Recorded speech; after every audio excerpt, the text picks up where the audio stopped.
Financial webinar on mutual fund, ETF funds, index fund on November 16th and 17th. Please register. Hi hello నమస్తే welcome back to our channel. ఈరోజు మనతో ఉన్నారు AMFI certified mutual fund distributor అయిన బోనగల సలోమోన్ గారు. సార్తో మాట్లాడదాం. నమస్కారం sir. నమస్తే అండి విరాట్ గారు. ప్రీవియస్ ఎపిసోడ్స్లో అసలు మ్యూచువల్ ఫండ్స్ అనేవి అండ్ ముఖ్యంగా ఈక్విటీ మ్యూచువల్ ఫండ్స్లో పేదవాళ్ళకి మధ్యతరగతి వాళ్ళకి ఎటువంటి ఆప్షన్స్ ఉన్నాయి, అసలు ఎందుకు ఇన్వెస్ట్మెంట్ స్టార్ట్ చేయాలి, వాట్ ఈస్ వాట్ అనే దానికి ఒక రీజనింగ్ అనేది మీరు ఇవ్వడం జరిగింది.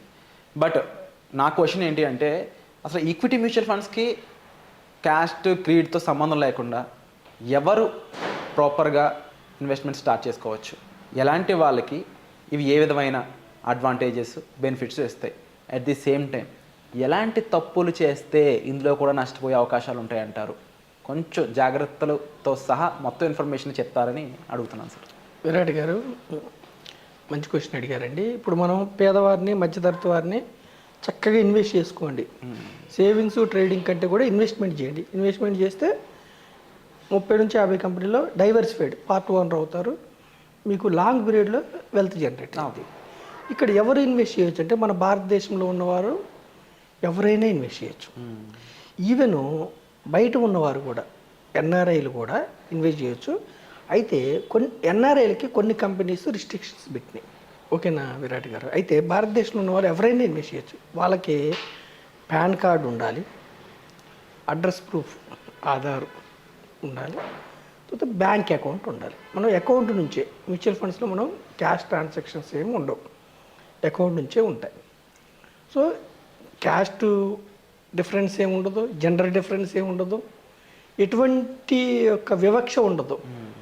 మన దేశం ఇస్తున్న మంచి అవకాశం ఏంటంటే, ఎవరైనా చదువున్నా లేకపోయినా, ఏ రిలీజియన్ అయినా, ఏ ప్రాంతం అయినా కానీ మనం మ్యూచువల్ ఫండ్లో ఇన్వెస్ట్ చేసుకోవచ్చు. అయితే చేయవలసిన పనులు ఏమిటంటే, మ్యూచువల్ ఫండ్స్లో షార్ట్ పీరియడ్లో అద్భుతాలు జరగవు.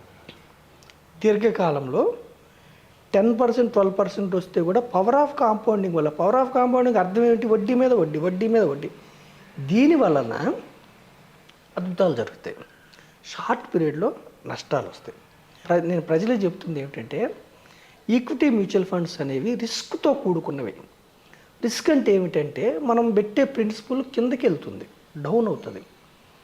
ఎంతన్నా పెట్టండి, ఒక 1000 రూపాయలు పెట్టాము, మనం పెట్టిన తర్వాత మార్కెట్ డౌన్ అయితే 1000 రూపాయలు 900 కూడా అవుతుంది. లంసం పెట్టాము, 1,00,000 పెట్టాము, 90,000 కూడా అవుతుంది. రిస్క్ ఉంటుంది. రిస్క్ ఎందుకు ఉంటుందంటే, మనం గత ఎపిసోడ్లో చెప్పుకున్నాం, ఎందుకు? ఓనర్షిప్ కాబట్టి రిస్క్ ఉంటుంది. అయితే మార్కెట్స్లో ఒక కంపెనీ యొక్క షేర్ ఎప్పుడు నెట్ ప్రాఫిట్స్ బాగుంటేనే ముందుకెళ్తుంది. కానీ కొన్ని సందర్భాల్లో మన చీటికి మాటికి, అమెరికాలో జలుబు చేస్తే మనకు దగ్గు వస్తుంది, ప్రపంచ మార్కెట్లో బాగాలైతే మన మార్కెట్ డౌన్ అయింది. ఇదంతా మార్కెట్స్ అనేవి ఇంటర్ రిలేటెడ్. క్రూడ్ ఆయిల్ దగ్గర నుంచి, డాలర్ దగ్గర నుంచి దానికి ఇంటర్ రిలేటెడ్. కాబట్టి చీటికి మాటికి మార్కెట్స్ అప్ అండ్ డౌన్స్ అవుతాయి. అందుకే మనం ఏం చెప్తున్నామంటే, షార్ట్ పీరియడ్ కోసం ఈక్విటీ మ్యూచువల్ ఫండ్స్కి రావద్దు. వస్తే ఈక్విటీ మ్యూచువల్ ఫండ్స్ కాకుండా లిక్విడ్ ఫండ్స్, డెట్ ఫండ్స్ ఉంటాయి, అవి షార్ట్ పీరియడ్కి. లిక్విడ్ ఫండ్స్కి, డెట్ ఫండ్స్కి వస్తే ధనవంతులు కాలేము. ఎఫ్డి కంటే కొంచెం ఎక్కువ వస్తుంది, ధనవంతులు కాలేము. ఈక్విటీ మ్యూచువల్ ఫండ్స్లో దీర్ఘకాలంలో ధనవంతులు అయ్యారు. సెన్సెక్స్ 1,00,000 రూపాయలు 45 ఏళ్ళు 8 కోట్లు అయింది. సో ఈక్విటీ మ్యూచువల్ ఫండ్స్లోకి వస్తే ఒక ఆర్డినరీ పీపుల్, యూత్ ధనవంతులు అయ్యారని ప్రూవ్ చేయబడింది. ఈక్విటీ అనేది అసెట్. రియల్ ఎస్టేట్ ఎలాగో ఈక్విటీస్లో వచ్చిన వాళ్ళకి కోట్లు, లక్షలు వచ్చాయి. సో ఈక్విటీ మ్యూచువల్ ఫండ్ రండి, కానీ చేయకుండా పనులు ఏమిటంటే, షార్ట్ పీరియడ్ కోసం రావద్దు. ఒక లక్ష్యం పెట్టుకుని రండి. ప్రతి మనిషికి ఉండే లక్ష్యం రిటైర్మెంట్ అండి. యూత్కి యవ్వనంలో మనం రిటైర్మెంట్ గురించి ఆలోచించాం, కానీ లైఫ్ అయితే లీడ్ చేయాలి కదా. ఒక 25 ఏళ్ళ వ్యక్తి 50 ఏళ్ళకి వచ్చే వరకు ఉద్యోగం ఉన్నా పోయినా ఒక కార్పస్ క్రియేట్ చేయాలనే ఒక డ్రీమ్తో రండి. 50 ఏళ్ళు వచ్చే వరకు మీ స్టేటస్ మారిపోవాలనే డ్రీమ్తో రండి. కోట్లు సంపాదించాలంటే ఎంత పెడితే కోట్లు వస్తాయి అనే డ్రీమ్తో రండి. ఒక 20-25 ఏళ్ళ తర్వాత బ్రహ్మాండమైన ఇల్లు కట్టాలి, పిల్లల్ని బ్రహ్మాండమైన ఎడ్యుకేషన్ ఇవ్వాలి, ఈ డ్రీమ్తో రావాలి. చేయకూడని పనులు ఏముంటాయి కొన్ని అంటే, డౌన్ అయినప్పుడు మార్కెట్స్ మనం ఇన్వెస్ట్మెంట్ ఆపకూడదు ఈక్విటీ మ్యూచువల్ ఫండ్లో. ఎందుకంటే విరాట్ గారు, ప్రతి వస్తువు మనం భూమి మీద తగ్గుతుంది అనుకోండి, ఆ వస్తువు విలువ కొంటాం మనం.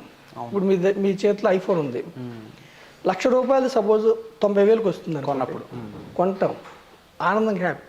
మరి స్టాక్ మార్కెట్స్ కరెక్షన్ అయ్యి స్టాక్ డౌన్కి వస్తున్నప్పుడు ఎందుకు భయపడాలి? ఎస్బీఐ బ్యాంక్ సపోజ్ ఉదాహరణ చెప్తున్నా, ₹1,000 ఉంది స్టాకు, మార్కెట్ కరెక్షన్ అయింది 700కి వస్తుంది, ఎందుకు భయపడాలి? కొనాలి. లాంగ్ టర్మ్లో దీనికి లాంగ్ టర్మ్లో ఇది 90,000కి ఐఫోన్ కొన్నారు, లాంగ్ టర్మ్లో ఎక్కువ పెరిగినప్పుడు మీకు అమ్ముకోవచ్చు కదా. అలాగే స్టాక్స్ కూడా డౌన్ అయినప్పుడు కొనాలి.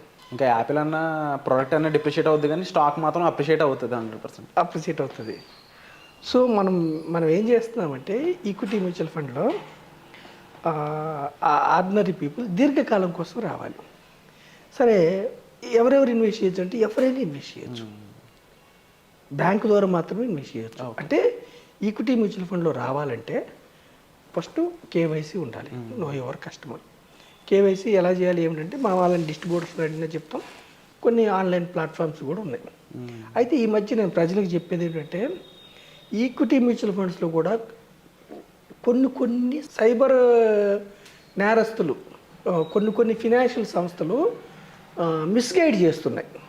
స్టాక్స్లో పెట్టండి, అవి పెట్టండి, ఇవి పెట్టండి అని ఫ్రాడ్ చేస్తున్నారు.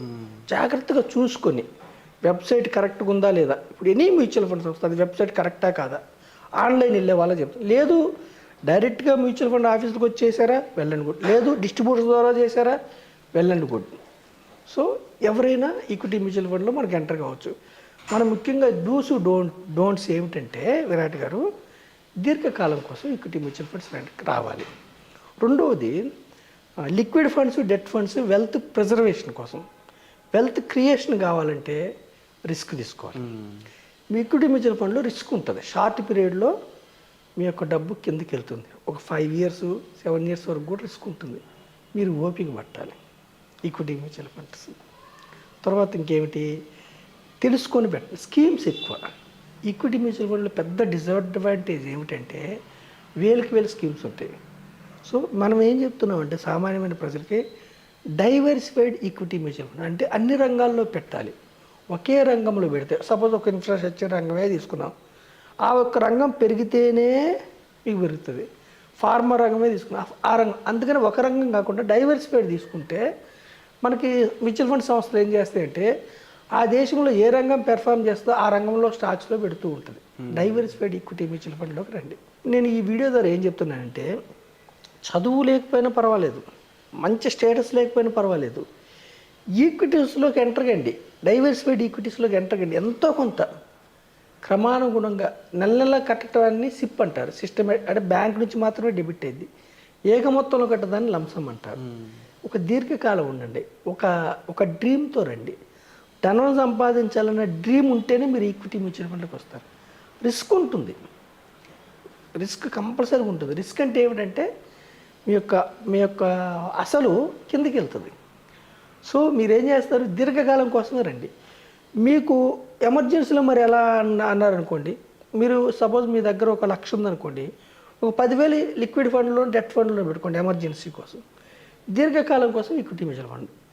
రెండవది ఏమిటి, ఎమర్జెన్సీ మనకి జనరల్గా ఏముంటాయి, హెల్త్ ఇన్సూరెన్స్ ఉంటాయి. కంపల్సరీ హెల్త్ ఇన్సూరెన్స్ పాలసీ తీసుకోండి, ఎలాగోలా తీసుకోండి. టర్మ్ ఇన్సూరెన్స్ తీసుకోండి, కుటుంబం పెద్దకి ఏమన్నా అయితే ఇబ్బంది రాకుండా.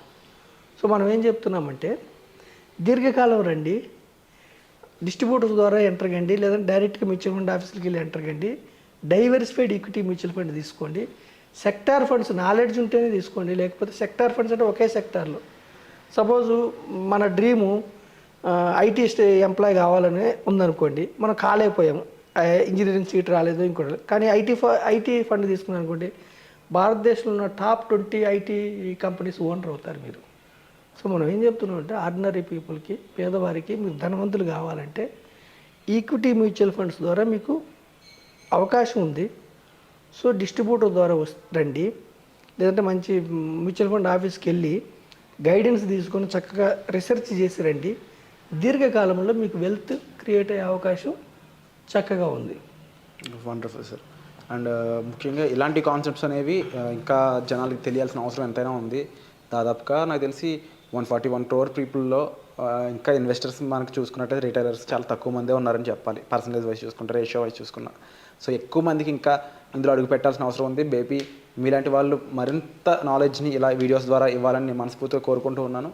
అండ్ తప్పకుండా మీకు ఎటువంటి సజెషన్ కావాలన్నా డిస్ప్లే అవుతున్న నెంబర్స్ కాల్ చేసి మీరు సొలొమన్ గారిని సంప్రదించవచ్చు. Thank you so much sir. Thank you అండి విరాట్ గారు.